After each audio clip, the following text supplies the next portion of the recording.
brought to you by Silver Pumps. Top quality और consistent performance के लिए सिर्फ सिल्वर पंप नाम याद रखना। अगर इंटरनेशनल एयरपोर्ट का उद्घाटन होता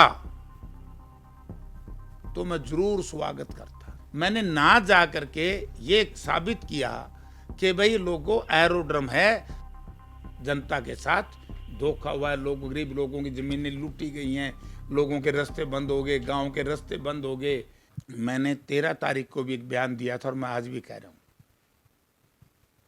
ठीक है प्रधानमंत्री जी आए थे और मैंने उनका स्वागत भी मीडिया के माध्यम से कर दिया था। प्रधानमंत्री होता है, लेकिन प्रधानमंत्री जी को या तो प्रदेश सरकार ने वस्तु स्थिति से अवगत नहीं कराया और या फिर ये एक बेईमानी के तहत हमारे इलाके के साथ धोखा कर रहे हैं, ठगी बेईमानी कर रहे हैं।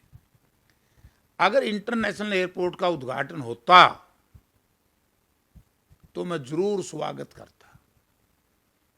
हमारे इलाके को बड़ा लाभ होता।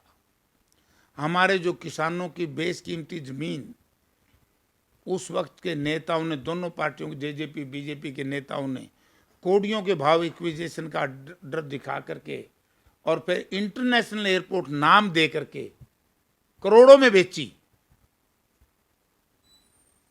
तो इसलिए उनके साथ बड़ी बेईमानी होती। अगर मैं कल उस हवाई एरोड्रम के उद्घाटन पे चला जाता, लोग कहते कि जयप्रकाश ने भी वस्तु स्थिति जनता के सामने उजागर नहीं की। मैंने ना जा करके ये साबित किया कि भाई लोगों एरोड्रम है। हमने जो 2013 में कांग्रेस पार्टी ने, जब सिविल एविएशन मिनिस्टर थे स्वर्गीय चौधरी अजीत सिंह जी और हुड्डा साहब इस प्रदेश के मुख्यमंत्री थे, इनके बीच में जो पत्रा व्यवहार हुआ, जो एमओयू हुआ प्लानिंग कमीशन का और एविएशन के सेक्रेटरी और प्रदेश के सिविल एविएशन के सचिव के बीच में, वो सारे कागजात मैंने पत्रकारों को दे दिए। तो उसमें एरोड्रम है। आप देखिए, जो 2013 में सिविल अपना एयरफील्ड से हमने मंजूर कराया था अपना एयरपोर्ट, डोमेस्टिक एयरपोर्ट।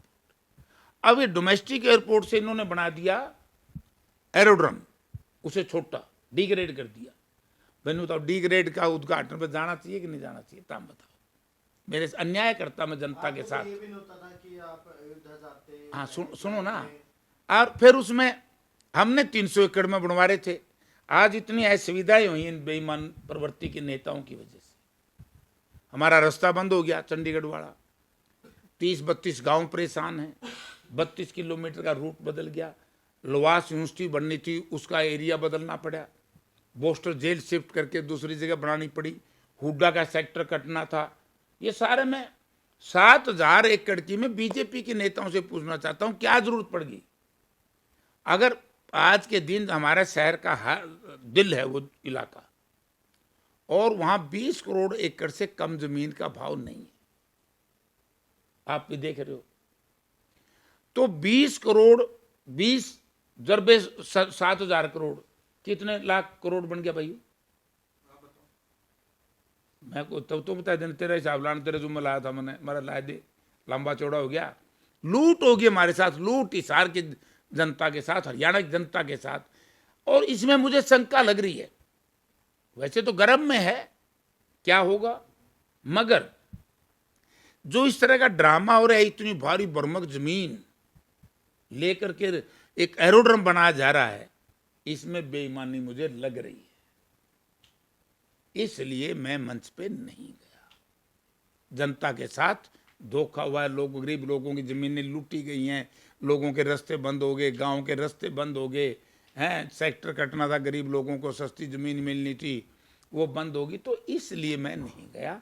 और ये मित्रों एरोड्रम है। अगर इंटरनेशनल एयरपोर्ट बनाए मैं स्वागत करूँ। फ्लाइट भी शुरू हो गई अयोध्या की, कह रहे हैं कि फ्लाइट नहीं है ये तो फ्लाइटें 71 का तो मुझे पक्का ज्ञान नहीं, लेकिन कल एक हमारे सीनियर नेता ने मुझे बताया कि जब ये एयरफील्ड बना हिसार, स्वर्गीय चौधरी बंसीलाल के टाइम में भी, जब कांग्रेस की सरकार थी, 3 बार फ्लाइट उड़ी है कांग्रेस की सरकार में। बीजेपी ने कुछ नहीं किया। बीजेपी ने तो हमारी 7000 एकड़ जमीन कहीं न कहीं गड़बड़ करने के लिए एरोड्रम के नाम एमओयू करा दिया। चौधरी बद्रीनाथ चीफ मिनिस्टर थे, तब भी कांग्रेस की गवर्नमेंट थी, और जब ये डोमेस्टिक एयरपोर्ट बनाया तब भी कांग्रेस गवर्नमेंट थी। तो कांग्रेस गवर्नमेंट भला करती है, हमारा ये नहीं कर सकते। आप तो कभी मान लो कभी आपको हिसार से दिल्ली जाना हुआ, फ्लाइट में जाएंगे? नहीं नहीं, अभी पहले चेक कराएंगे। काल भी हिरन आएंगे, कल भी 3 कुत्ते आ बढ़े। और अभी जो डीजीसीए की रिपोर्ट है, डीजीसीए ने जो पीडब्ल्यूडी एंड हरियाणा था उस वक्त का, जिन्होंने बाउंड्री ये बनाई थी एयर स्ट्रिप्स, इसमें खामियां हैं। पहले तो सारी चेक करवाएंगे ये सही है कि नहीं है। नेता प्रतिपक्ष की बात कर लेते हैं सर, कब तक नेता प्रतिपक्ष हरियाणा को मिल जाएगा? इतना डिले क्यों कर रहा है कांग्रेस? अरे भाई, डिले नहीं है, पार्टियों का अपना अपना सिस्टम है, बताया। ये तो पर्ची करते थे, इनका तो मुख्यमंत्री पर्चियों से निकले। हमारे प्रजातंत्र है, तानाशाही है। भाजपा में हमारे तानाशाही नहीं है। हमारे विधायक दल की मीटिंग हुई थी, आप क्या कहते हैं कि राजा का बेटा राजा बनेगा? ऑब्जर्वर आए थे, और ऑब्जर्वर आकर के वो सारा विधायकों की अनुशंसा लेकर के चले गए, और पार्टी हाईकमांड उस पर फैसला कर देगी। पार्टी ने फैसला किया है, पहले संगठन तैयार करेंगे, नया संगठन, और उसके बाद में हम विधायक दल के नेता का अनाउंसमेंट करेंगे। लेकिन मुझे एक बात तेरे से याद आ गई, पर्ची कर रहा हूँ कई देर तक। मैं जब कभी कोई मौका मिलेगा या कोई ऐसा प्लेटफार्म आ गया जो ये खर्ची और पर्ची का इशू उठाने का पार्लियामेंट में, मैं देश के प्रधानमंत्री के सामने एक बात जरूर उजागर करूंगा कि प्रधानमंत्री जी, आपकी सरकार ने आपको गलत फीड किया है, और प्रधानमंत्री को गलत रिपोर्ट देना ये भी एक अन्याय है। क्योंकि जो डी ग्रुप की 25,000 नौकरियों की बात थी, आज भी उनमें से हजारों लोगों को स्टेशन नहीं मिले। आज भी उनमें से परसों हरियाणा पंजाब हाई कोर्ट के माननीय जज साहब ने जुर्माना लगाया है, कोस्ट लगाई है कि इनको तनख्वाह क्यों नहीं देते। आज भी कम से कम भी कई सैकड़ों बच्चे जिनके पास विशेष तौर से, जो मेरी नॉलेज में हायर एजुकेशन में जो डी ग्रुप में बच्चों को स्टेशन दिए थे, वहां जगह खाली नहीं है। यानी कि ये जो 25,000 नौकरी थी, आनन फानन में वोट लेने के लिए दी गई थी, और इसमें बड़ा भारी घपला हुआ है। भारतीय जनता पार्टी की सरकार में नौकरी ऐसे बिकती है जैसे अनाज मंडी में अनाज बिकता है। चलो सर, आखिरी सवाल है। चले खर्ची पर्ची की बात बताऊं था, वाह चलो सर क्यों? तो न्यू बता, आज़ादी के बाद, हरियाणा बढ़ने के बाद HPSC के दफ्तर में से 3 करोड़ किसके राज में पकड़े? बीजेपी के राज में। HKRN के इंचार्जों को किन को अरेस्ट किया भाई? तुम बता दो यार। लेकिन पर्ची खर्ची आप लोगों के ऊपर लगते हैं, ओह, आगे जुबान नेकी में बोलो। फूड गांव है नहीं, एक तो लक्ष्मी, दादा लक्ष्मी के बाद बजन गांव है, उसे मुंह तक कौन को मार के फूड गाय दे।